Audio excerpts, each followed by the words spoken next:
I run this team of, I like to think of them as persuasion scientists at the Wall Street Journal, at Dow Jones more broadly. And if you go to WCI.com or you go to our apps, if you go to Barron's.com, if you go to the Barron's apps, you're probably in an experiment that we're running. I've been doing this for about 3 years now. The team started with about 2 of us. Now we're up to 5. We're hiring a couple more people next year. It's obviously just been really fun. Testing is, if you're unsure of it, testing is really, really fun. It's extremely validating, right? You just get this immediate gratification, and there's just this beautiful customer feedback loop that you're basically just trying to harness and interpret. So where do we test, and what do we test for? Back in 2015, the subscription business essentially went through a digital transformation where they said we need to kind of rejigger things and set ourselves up for more digital growth. And so there were a number of changes. One of them was that they made this little team, and they said, here's some money and go do some testing. And that's about all the guidance we had, and that's about all we needed. But the best place to start any testing or experimentation program is on the acquisition side, right? It's really difficult to screw up your results or to not figure out when you did something good. More orders, more money is just usually a good thing. So we spent more than a year just focused on solving for acquisition. But of course, then we realized testing is something that all you really need is you need a digital moment, you need lots of traffic, and you need to know what you want people to do. So you can basically apply it to any digital experience as long as you've got all those things lined up. So we moved up the funnel onto the editorial site, but for people who were unsubscribed. So trying to change that experience and optimize that experience so we could increase the conversion rate from content.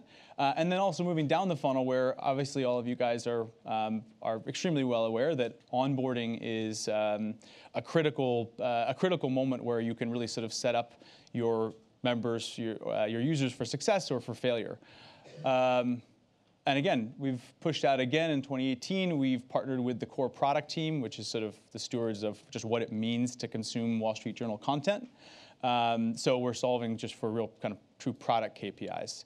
We're going to add some more.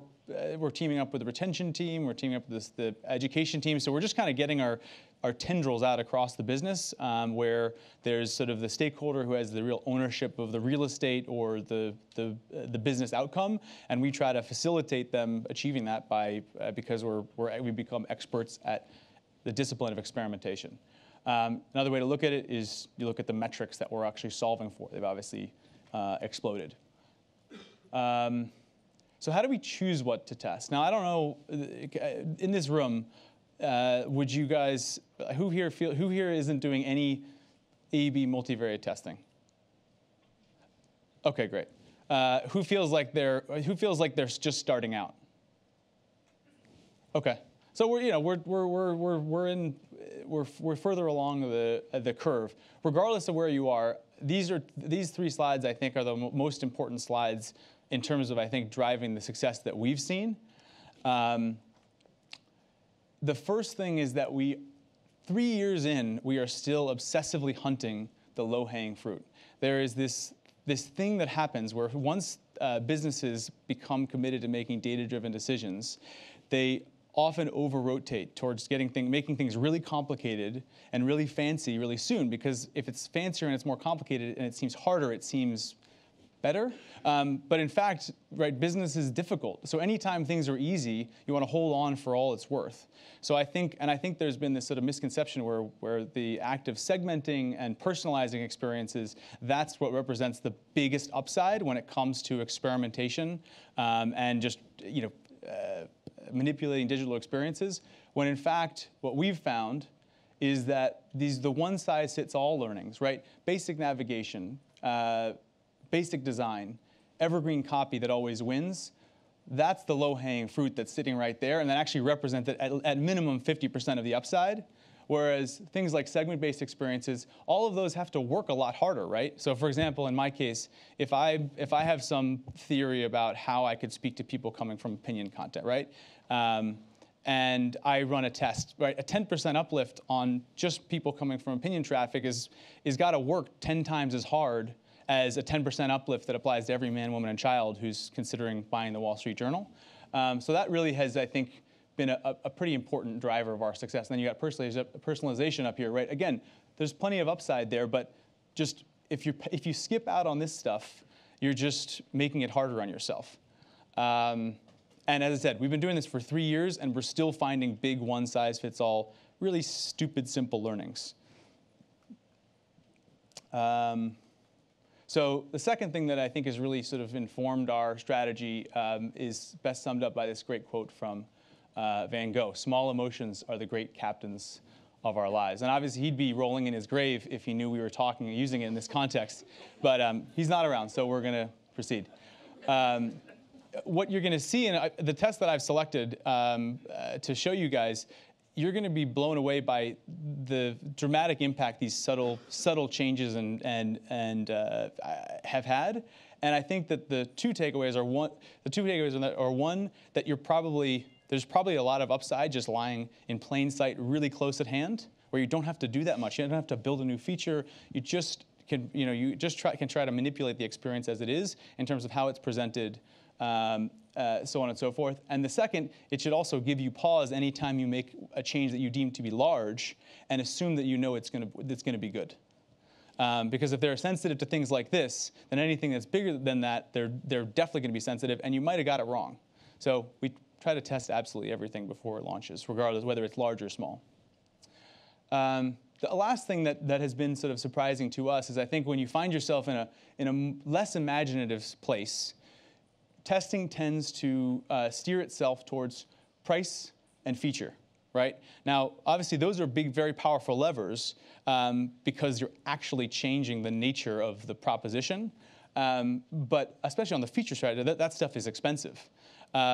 What we've found is that the vast majority of the successes we've had have been making very, very simple and very inexpensive changes to copy and design, which, you know, as you can see, it's sort of the three buckets more on the right side.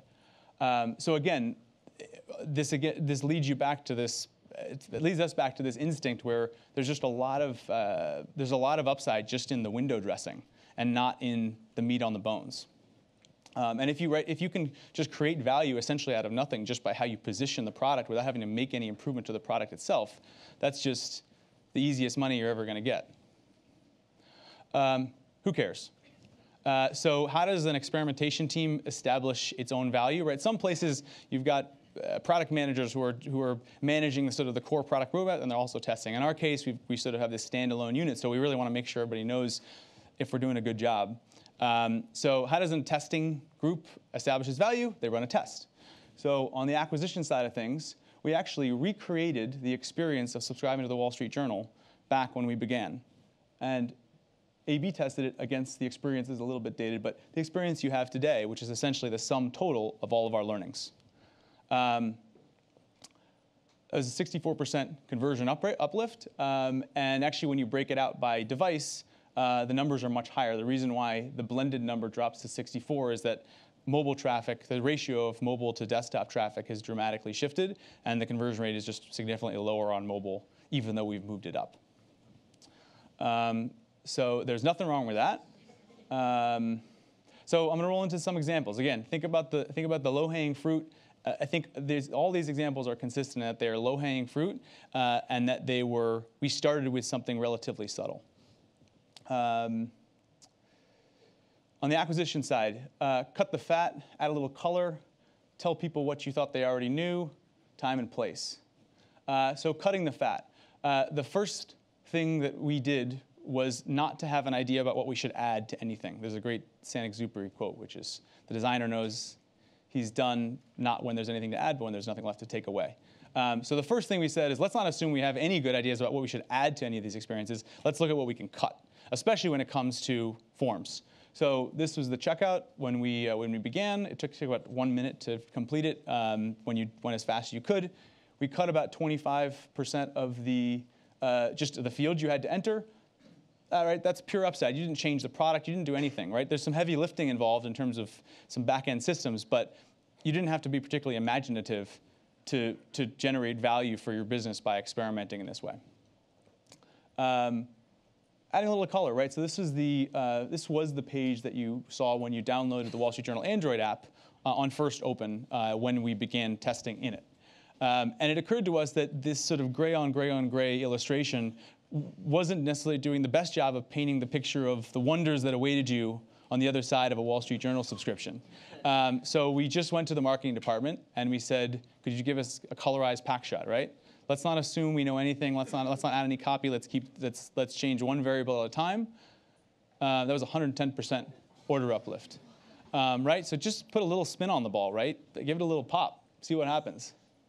This is a really interesting test. So again, this is maybe one of my favorites because you've got to the left you've got an article roadblock, and on your right you've got the header of our shop page. Now, we've been doing a really good job of growing the subscription business in the last couple of years. And one of the components of that has been a sort of a campaign-based model where every month there's a new look and feel, there's a new price point, there's a new message, right? There's always a party down at the Wall Street Journal store, effectively, right? And it's been part of our success, right? But we started to, a couple years in, we started to ask ourselves, right, if there's ever a product that has perennial value, right, timeless value, it's a product like the Wall Street Journal. So maybe there's something we could say in this moment where someone's coming from a piece of content into a subscription, purchase decision that could beat timely messages like this every day of the year. So we thought we tried a lot of different things. So all of these tests, for the record, there are lots of variations. I'm just showing you the one that won for the purposes of time. But we have run lots of tests that lose. This is not my attempt at a victory lap. We run lots of tests that lose. And within tests that win, there are lots of variations that also lose. But one of the things we tried was we tried to think of the dumbest, simplest, stupidest thing we could say in this moment, which feels like a huge waste of time, right? This is your moment. And we burned all this marketing real estate to tell people something which should be patently obvious because they just clicked an article and they just got this big blue thing that's in the way of it. But we repeated ourselves, or so we thought. Continue reading your article with a WSJ membership. That was a 37% order uplift from articles. So just trying to come up with the simplest customer empathy and working back from there. Time and place. So for time immemorial, the Wall Street Journal has had a CTA strategy, right? The words that sit on our buttons at every point in the acquisition funnel that said, join now and act now. Now, obviously, we just hadn't had a chance to test it. We know that an ad on social or an article roadblock or a shop page or a checkout flow are all very, very different psychological moments. So we started to dig into that premise. So this is an article roadblock. So at that point, what's actually happened is that they've actually expressed no interest in subscribing to the Wall Street Journal whatsoever. All they did was they say they wanted to read an article, and they found out that they couldn't unless they paid us. So we thought in this moment, we don't want, implicit in join or implicit in act is the effort of filling out a form and the pain of parting with your hard-earned cash. When in fact, all we really want to do is we want you to do something that should be fun, which is to window shop. We just want you to come in the store and poke around, see if something makes sense for you. So we softened the language to view membership options. That was an 18% order uplift from content. Again, simple, simple, simple. On the engagement side, we also had some fun wins. I had to cut these for time. I also, for the record, these timers are not working, so I have no idea where I'm at. Okay, cool. Make sure the pipes are connected.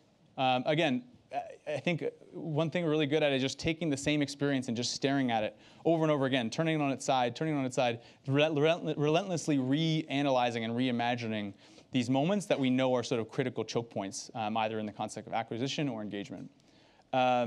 Make them eat their vegetables. If there are good things that you know, if there are things that you know will make people happy, it's worth trying to force it on them within reason. So when it came to the world of engagement, unlike acquisition, it's a little bit harder to figure out what you want anyone to do, right? There's all these, clearly doing stuff in your app or on your website is usually not a sign of bad engagement. It is, by definition, engagement. But in our case, from a subscription perspective, we wanted to make sure we were a little bit more laser focused. So we realized the only engagement metric that really mattered was if they do it, do they stay longer, right? We need that correlation between longer tenure for us to be willing to spend airtime trying to get anyone to do something. And a couple of things really popped. So newsletter signups, if you have a group of new subscribers who sign up for a newsletter compared to a group of subscribers who don't, 9 months later you'll have 15% more of them if they did that. And obviously on the usage of the app, in addition to the website, is an even more surprising number. So now we've kind of got our compass points ready to go. One thing that's interesting is that 80% of our orders on WSJ.com come on desktop. The conversion rate's so much higher. Actually, the traffic ratio is much more even, but the end result is much higher on desktop because the conversion rate just is significantly higher up. So how do you get someone on a desktop computer to download an app and to know that they did it? Right now, the Android store does, the Play Store does have a good solution around this. The iOS store doesn't. Our users tend to skew a little bit more on the iOS side of things. So we've got this problem where we figured out the one thing we want them to do desperately, and for 80% of them, we'll never really know if they did it. So you've got this sort of connection problem. So all we did is we added a little link text. This little link texting function around. It's silly stuff. You enter your cell phone number. It immediately, we don't keep the number. We immediately delete it. We send you a text which senses whether you've got an iOS or an Android device and sends you a link to the appropriate app. That was a 95% lift in app downloads on onboarding. Right? Absolutely nuts. Just trying to approach things in a very, very simple way. The next thing we did with our onboarding was, our onboarding historically was a single sort of static page. And we realized they just came from a checkout, which is mandatory, obviously, and card-based. So we wondered, could we psychologically leverage this experience going into onboarding where there's stuff that we really would love them to do, and we know they're going to value our product a lot more. They're going to get much more out of it if they actually perform these actions. So we wondered if we could leverage that experience once we got to onboarding. So we turned onboarding into a card-based experience. So the most important thing it does is it focused them in on one experience at a time. So so their attention was not divided between the 4 things, and we obviously were able to prioritize them in order of benefit to them and to us. But the second thing is just because it looked card-based and it looked like the checkout, it just felt just mandatory enough, even though there's a very large skip and continue button on any of them, that we were able to really get,